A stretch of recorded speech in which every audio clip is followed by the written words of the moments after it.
मलिक नदीम की रिपोर्ट के मुताबिक रावलपिंडी इंसदाद दहशत गर्दी की अदालत रावलपिंडी के जज मलिक एजाज आसफ ने 9 मई को फौजी तनसीबात पर हमलों से मुतल्लिक 12 मुकदमात में साबिक वज़ीर आज़म इमरान खान और साबिक वज़ीर ख़ारजा शाह महमूद कुरैशी की जमानत मंजूर कर ली। खान और कुरैशी जेल में ही रहेंगे क्योंकि वो दीगर मुकदमात में सजा याफ्ता है। इमरान खान को GHQ और आर्मी म्यूजियम हमला केसेस में भी जमानत मिल गई और तमाम 12 केसेस में 10 लाख रुपए के जमानती मुचलके जमा कराने का हुक्म दिया गया है।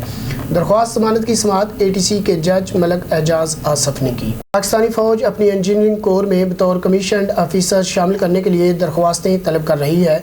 FSC परी इंजीनियरिंग और ICS के तलबा Pakistan army technical cadet course के लिए दरख्वास्त दे सकते हैं।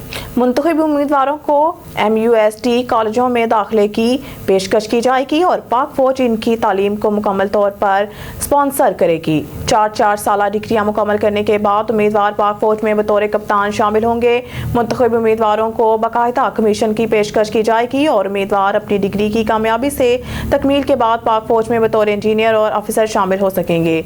ऑनलाइन रजिस्ट्रेशन 12 फरवरी से शुरू होगी। पाक आर्मी के 36वीं टेक्निकल कैडेट कोर्स के लिए अप्लाई करने की आखिरी तारीख 17 मार्च होगी।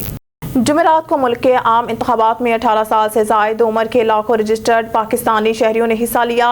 सेलुलर मोबाइल सर्विस की मुअत्तली और पोलिंग के नताइज में गैर मामूली ताख़ीर की वजह से 2024 में मुल्क की इंतखाबी अमल में वापसी धांधली के इल्ज़ामात और गैर यकीनी सूरत-ए-हाल में घिरा हुआ है।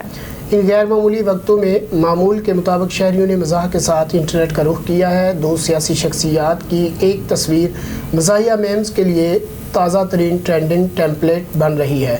PTI के चेयरमैन बैरिस्टर गौहर अली खान और सीनियर नायब सदर शेर अफजल खान मरवत की हालिया प्रेस कॉन्फ्रेंस से एक उम्मीदवार ने बहुत से लोगों के तर्ज अमल में एक दिलचस्प तजाद नोट किया है। मरवत, जिसने गुज़श्ता हफ्ते अपने वोटरों से कुछ शदीद तकरीरों के साथ इंटरनेट पर गलबा हासिल किया था, तस्वीर में एक संजीदा इजहार ख्याल करते हुए देखा जा सकता है। न्यूज़ स्टूडियो से फिलवक्त के लिए इतना ही। मज़ीद न्यूज़ और अपडेट के लिए देखते रहिए on news. Stay with us.